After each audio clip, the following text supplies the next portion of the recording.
Welcome to the Daily Fix, where we take a look back at everything that's been happening in the race in the last 24 hours. Today is day 2 of leg 1, and if you haven't been following, we are sailing from Lorient to Cascais around a virtual waypoint that's about 500 nautical miles to the west of the top of Portugal. We've got 2 fleets. We've got the VO65s and we've got the Imoca 60s racing for a prize each. And if you weren't following yesterday, it's been a bit of a tricky downwind, light, sticky situations with the fleet trying to pick the best time to jibe, but really staying quite close to each other on their way down south. And I'll let Team Childhood 1 and Gurjan Portman just fill us in. We've gone through the first night. As you can see, it's beautiful sailing, champagne sailing, halfway through the Bay of Biscay. We are positioned in the front of the fleet, which is good. We've got Maripuri in front of us, and then we've got the rest of the fleet actually more to leeward, off to windward and behind us. And we're right in the middle of the open 60s, which is interesting and nice. But now the wind comes up and the 60s start going away. So good racing, good sailing, and we're going to take a look in a little while to a bit more detail as where the fleet are, what the wind's been doing, and who's in the lead and by how much. But first of all, let's just take a look at that approach to Finisterre and what the boats needed to do. VMG downwind is what we call it. So we have the new sail on this Volvo 65, and it's this white spinnaker. So it's for us was a night of figuring out what's the right angle. It's the fastest angle to our point there, downwind, and not going too straight to it, and in doing so losing the speed. So it's the balance that we are looking for, and that's kind of the game of today. We wait till we jibe, and then we go to Finisterre. So this is the A4 that we've been hearing so much about. 457 square meters, a dedicated downwind sail, and compared to the masthead code 0, it's a lot bigger and gives you a lot more angles. So the teams have been really enjoying racing with this. One boat, as we said yesterday, that hasn't got this option is the Austrian Racing Project. They haven't been able to get their hands on an A4, however, they have still been able to stay in the hunt. I'll let them give us a bit of an update. So that's the Mexican team, so we just had a close cross with them. So we'll be driving back in about 10-15 minutes, go back on their line. We are sailing down south to the North Spanish coast, so we're doing some jibes. And at the moment we are looking at the best option how to get to Mark Alpha. And Mark Alpha is a mark out on the Atlantic. And there are different ways to go there. We're now looking at what's the best for us. And in the meantime, we keep the crew busy with jibing. Now, it's one thing to say that we're just doing lots of jibes, but just take a look at the effort that is required to jibe these boats. And we're not just talking about on the winches and on the sheets. Down below, all the gear has to be moved from one side to the other side, and then when you jibe back, it's got to be moved again. And on the camera here, it makes it look pretty easy. It makes it look like the platform's pretty steady, but it's not. It is heeling over. Then just when you're halfway through, it goes back the other way. So it's really tough conditions, and it takes around about 20 minutes to get through a jibe on a good day. Now, one of the next things that I want to show you is what's been happening in the Imoca 60s. We talked yesterday about the helming and whether we were going to see a human helm on board the Imoca 60s, or was it going to be the autopilot doing most of the work? Well, we've seen a bit of a mix, but certainly on Bureau Valley, they've been enjoying the conditions and getting themselves on the helm. I think the boat is very easy. Look now. So this is pretty much where we left the fleet yesterday, heading south down towards Finisterre with that jibe point approaching. It was linked out that were furthest down to the south, which seemed to be where everybody wanted to be, bouncing really close into that accelerated wind zone. And then as everyone started to make their way out towards the west, linked out on 11th hour start to lead the boats, certainly of the Imoca 60s, and Murpuri feeling very confident in the VO65s. Yeah, right now we've put in a jibe north of Spain, and we are getting across the traffic separation zone in about 3-4 hours, and then we're free on the ocean, going towards a front that we're going to catch tomorrow night. But before that is an area of light winds, yes, a ridge. Yes, so you have a light day ahead of us because we need to cross a light wind transition. It's going to take almost all the day for us to cross that. And then tonight we are supposed to get some strong wind coming from the northwest with a cold front. So the goal is to try to cross the light wind as quick as we can, and then to get the strong winds the first. We've got like 5 or 6 different weather files. None of them agree. So we have to try and understand what's going on and try to do a mix. So it's a mix of weather routing and tactical decisions based on what the others are doing next to us. Now, really interesting to hear Nico Lundvin and Johan Rashom, the navigator and skipper on board Murray Racing for Life, talking about that problem that navigators do have. If you're like me and you haven't done a lot of race navigation, you see all the technology and the equipment that the navigators have, and you think it's pretty much a game of just paying for a good forecast, loading into an expensive piece of software, pressing go, and then following the route. But the issue is that always the forecasts slightly disagree. Then you've got to mix in, are the crew tired? Are they going to be able to hit the speeds that the computer is predicting you're going to hit? So a little bit of navigational knowledge always needs to be added to what the computer is saying. So we thought it'd be a good time to take a look at what's happened and what decisions are going to be coming up. So who better to speak to than Libby Greenhouse, twice a competitor in the ocean race and very much a meteorological expert. So I started by asking her why it was that we were seeing the fleet so far south of the Rumline. I mean, the big thing is, as a big game, going in, hitting that headland at the right point. And I think that's been quite interesting. The subtle differences in the approach to the boats can make quite a big difference, like your gain and how far you dig in.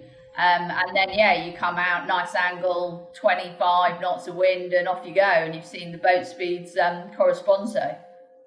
And at the moment, the Imocas are off. We're seeing some good speeds, 17, 18, maybe 20 knots on a couple of the boats, and that's been pretty good for them with that light and sticky start. But it's not all going to be that power reaching, is it? There's something coming down the track. Yeah, I mean, they've made huge progress in the last 12 hours. They've gone from basically just off Cape Finisterre to halfway to the waypoint, and they're about to just tumble on into a cold front. They're kind of going to run into an area of much lighter winds between a high pressure and a low pressure system.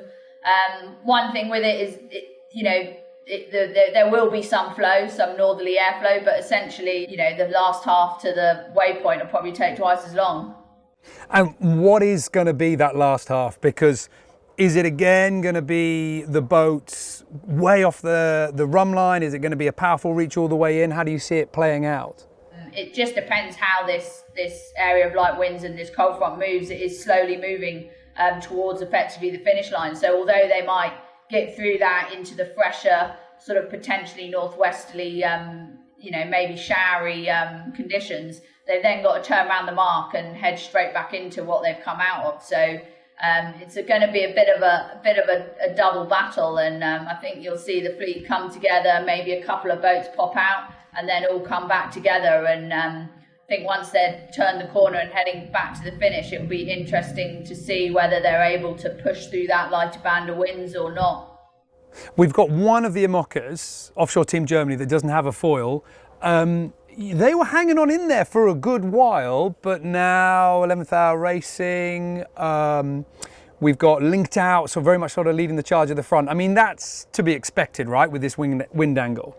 You could see at the beginning with the, like you say, with the light winds, they were way less sticky and they were kind of right on up there. And I think you'll see them benefit again with going into these lighter winds. They'll slowly catch up, and then, depending on how long this light period holds, I think you'll find they'll potentially get back into it. And it's just whether a foiling one manages to push out the front of it on the track to the finish or not, or whether the system moves with them enough that actually the non-foiler is able to just keep trucking that little bit quicker. And we've seen the A4 come into strong effect. This is the new sail from North, that lighter runner. One of the boats doesn't have it, the Austrian Ocean Race Project, and they have suffered in the first half. It's a big sail. It seems to be making quite a big difference, certainly in the wardrobe that you were used to in the 65s. With the forecast, do you think we're going to see the opportunity to get it out again on this leg? Yeah, for sure. I think they'll be using that quite shortly, probably. As the wind drops off, I think they'll be potentially back onto that. It's still initially kind of downwindish, but then obviously as it goes round, and then definitely coming back into the finish, they'll be getting that back out. But I mean, I've not actually used it or had my hands on it, but it'd be interesting to see like the angle change between that and where that overlaps with the Mo, because basically, it was kind of Mo was what you put up below 20 knots, in fact, and that gradually creeped up as you went into the Southern Ocean, and you were like, we don't really want to get it down. But basically, it was as soon as you're off wind, you were like Mo all the way. So I think it'll be interesting, and I think that'll be a big learning curve for them as well. So that was Libby Greenhow talking us through what's been happening with the weather and this all-important shutdown in the wind, or maybe not shutdown, but certainly a lightening off of the wind, and whether it's going to hit the fleet twice after they jibe around that virtual waypoint. And one of the things that I think has been really a characteristic of the Ocean Race in the last 2 editions has been how close the fleet have been sticking. And so far in the Ocean Race Europe, it's been pretty much the same thing. Now, there is some pretty good practical reasons for this. The closer you are to your rivals, you can keep an eye on them. The further you split, the more that you're risking they're going to get some better conditions than you are. There's another reason as well, and this is because there's a safety system that is installed on pretty much every yacht these days, and the sailors have worked out how to use it to their advantage. This is the AIS, a system that broadcasts information about your boat, where you're pointing and how fast you are going, and at a range of around about 15 miles. So anybody within that 15 miles can use that information. Is that useful to a racer? It is incredibly useful to a racer. It basically means you can spy on the boats just over the horizon and know how fast they're going compared to you, and most importantly, where they're heading. So I wanted to pick Libby's brains about this to try and get an idea as to how much the sailors are using it themselves. So I started off by asking Libby how much you spend your time staring at the AIS screen. I think it's probably the only thing you're looking at. A lot of software now has developed that into their system, whereas before you were kind of doing it yourself. You were recording, or I was recording like the range and the angle whenever they appeared, and then you do some maths to work out whether you've gained towards where you're going, depending on the angles that you're doing or where you're actually trying to get to. Whereas the software now does that for you. You just highlight the boat and it tells you the average 3-minute speed, their average angle. So you've got a lot of information there, which is hugely beneficial, I think, especially for the teams that are getting to grips with the boat.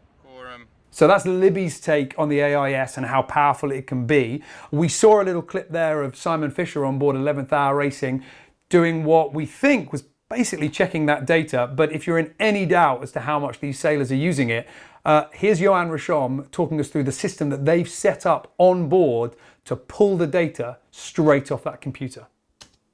So we've got all the other boats on AIS, so little tracking system, and we have we're logging all the numbers of all the other boats, so we're constantly monitoring their performance and trying to get the best out of our boats. So 2 boats that were close enough to be able to rely on AIS and keep an eye on each other were Linked Out and 11th Hour Racing, with the Americans just getting the edge on their speed. But take a look at the number, 27.1, and we were seeing this over a period of about 2 hours. Imagine the Imoca 60s, now fully crewed, being able to keep those speeds up, not just for 2 hours, but for 24, and we would see a new monohull distance record. Comanche, they've got it at the moment, that's 25.5 knots averaged over 24. Be interesting to see what these two boats can do. But let's take a look at how intense this battle was. Rolled them twice. Got rolled by them when we sail changed. Done a pirouette.